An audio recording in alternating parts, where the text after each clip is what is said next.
Hey guys, welcome to Get in the Mix and our latest product showcase. I'm here with Sami from Pioneer DJ. Hello. And he's just going to tell us a few bits about their latest product.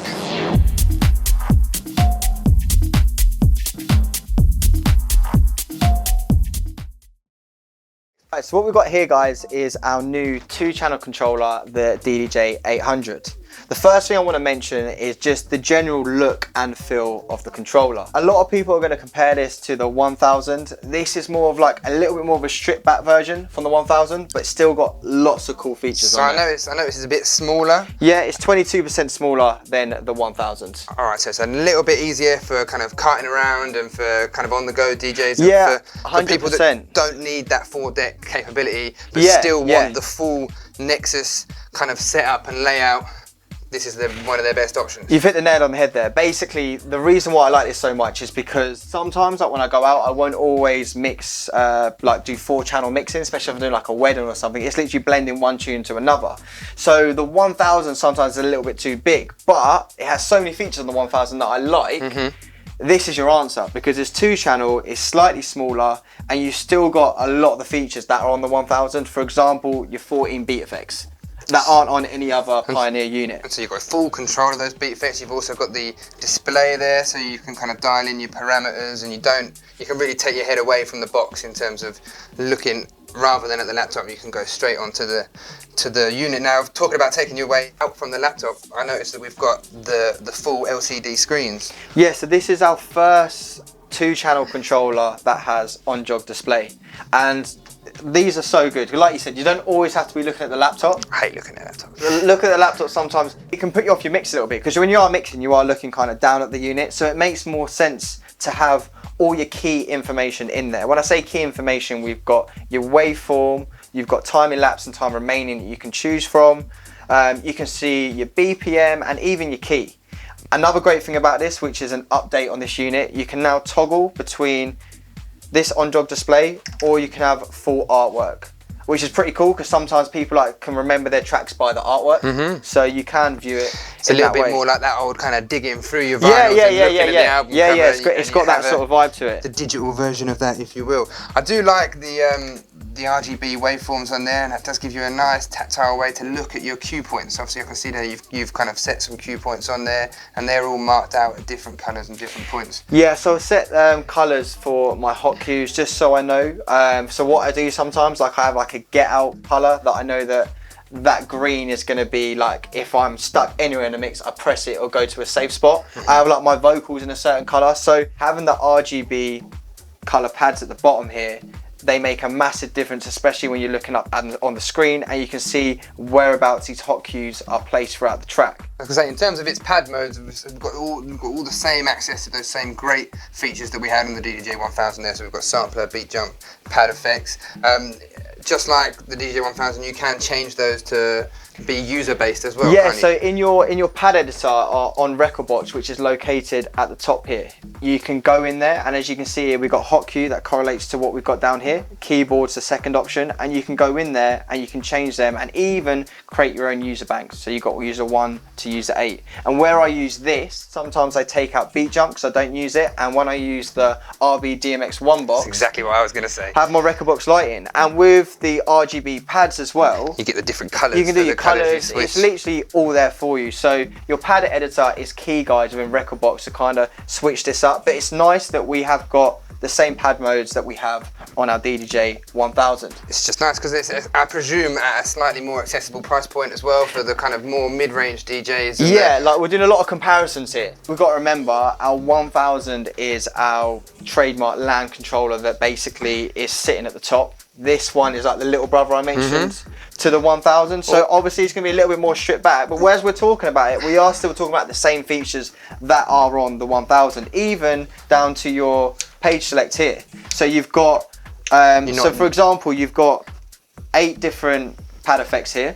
And you've also got a pad effects 2, which is another 8, which is 16. But you can use your page select to go onto another 8 pads. So you're not limited to 8, you can have different pages and go. Yeah, anyone that's good at maths can work out what I just said there in terms of 8, and then you've got another 8 in terms of your secondary option. So it's endless in terms of like your pad modes and how much kind of stuff you can have on there, which is really cool.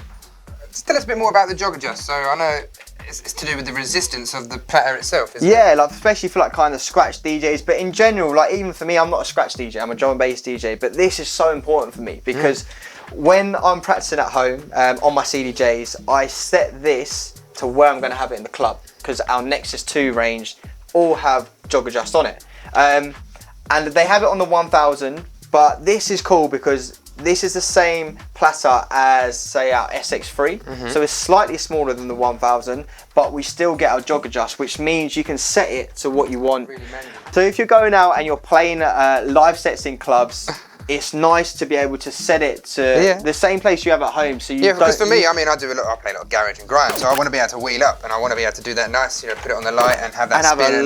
Have a long spin back. House DJs and people like that, they might not want that full, they just want to be able to kind of bring it back a little bit, and it's nice that you've got that adjustable. What we can do, we can actually play a little bit of music and we can actually see what that, we're talking, so if anyone wants to see kind of how heavy and light they are, the best way to show this on camera is via a wheel back. So we play a track, this is on heavy.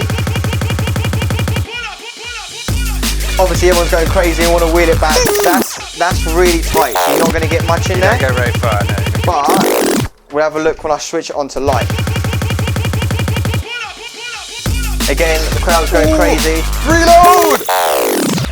So you get like a lot more of a longer. That's nice. A lot more of a longer wheel back. It's not just for the wheel backs, but that's kind of one way to show. No, it's a nice way to show the contrast between the two. And the light, yeah.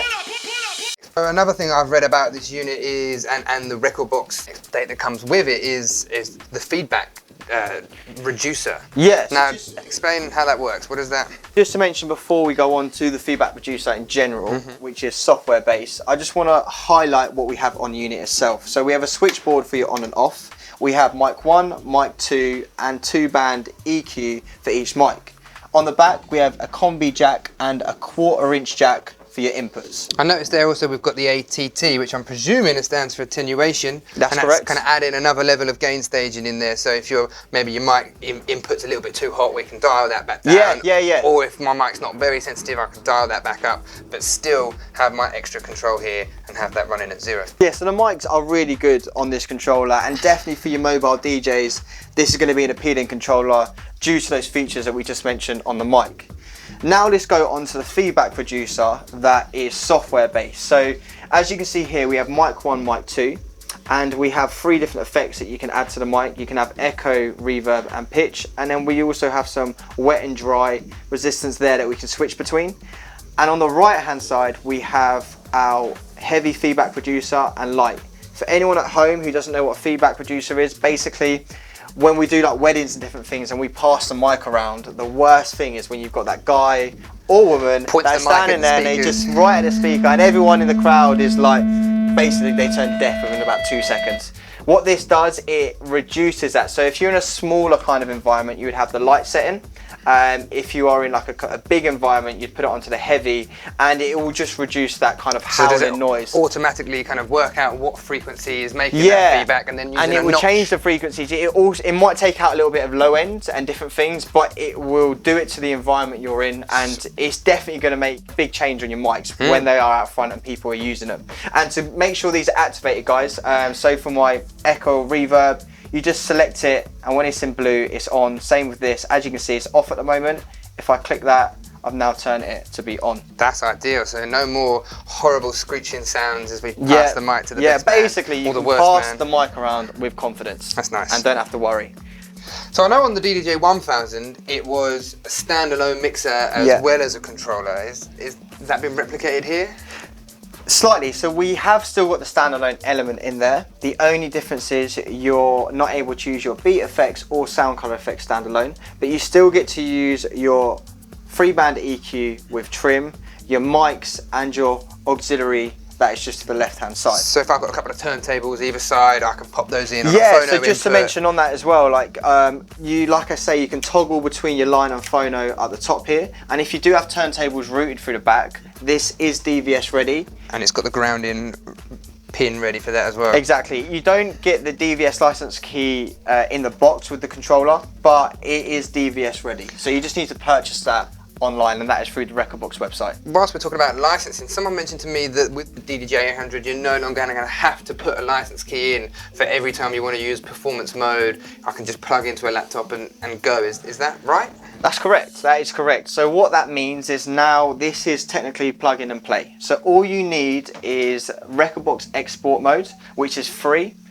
Once you have that on your laptop, all you need to do when you buy the 800, you connect it to your laptop via USB, and it will recognize that it's the 800 and switch you straight over to performance mode. That's bang. So you rock up to the party, your mate's got Rekordbox export mode because he plays at the club sometimes. Exactly. And you don't have to worry about reinstalling, you don't have to worry about licensing, just plug into his and you're away, and you can go off his laptop, whereas previously that person would have to have the desired license key for that unit on their laptop. Now we've kind of gone past that, and you can just plug into any laptop that has Rekordbox. Bear in mind, it has to be the latest version of Rekordbox to work with this controller, and it was switched over to performance mode. But don't worry guys, you still get the license key for performance mode in your box, so you can use it without the DDJ-800 connected. Just looking a little bit closer at the unit here, I can see super fast search. Now, I work in the showroom downstairs. That is not listed on any of the other units. So what's this about, super fast search? So what super fast search does, it allows you to search through your track, almost looking at it like a clock. So using your platter, that's 12 o'clock, that's 3 o'clock, that's 6 o'clock, that's 9 o'clock. Them being different parts of the tune. That 3 o'clock would be a quarter, 6 o'clock would be halfway through the tune, 9 would be 3/4 of the way. So when I hold the search and start at the top, I know that that's a quarter, that's half, that's 3/4, and that will be at the end of the tune. It's just a lot more easier way to be precise where you're going through your tune. And as you can see on Rekordbox, how quickly it is searching through the actual really track nice. itself. I do like that. Something I could just, if I want to go, same at the beginning of the track, I know I want to go to the second drop, I just quickly like, there we are. You just literally use your and super fast search, and then you're in. On.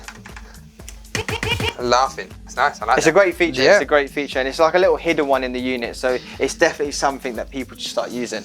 For a lot of the people that are using this, you know, controller-based guys, they're getting this equipment because they want to be as close to the Nexus setup as they can be, and they're looking to probably go into clubs at some point. Now, I know some DJs are kind of worried about the idea of taking their controller into an actual club and using that. Yeah.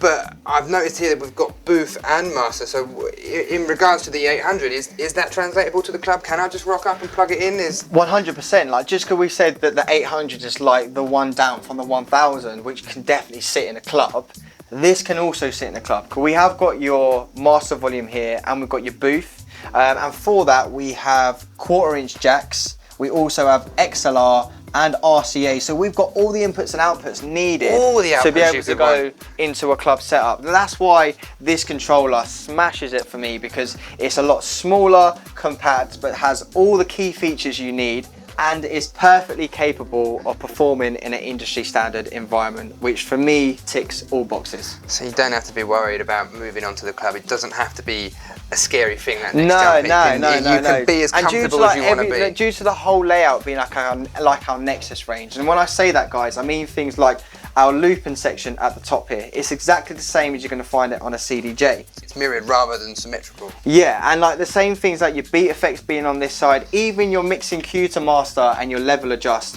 having it down here is where I always go to do my level adjust on my headphones. So going into a club, and if it was any different, it would put me off. But knowing that it's going to be the same in a club, kind of... It's that peace of mind, isn't it? At the end of the day, I've always been the same. Like, I always liked the RX2, because when I thought going out to a club, you're close to that setup, but you've got that here from a controller, rather than having to kind of invest in that extra standalone unit part of it. Cheers for coming down. I mean, it's been great. It's great to see the unit, and it's great to see you guys at Pioneer DJ really making some moves.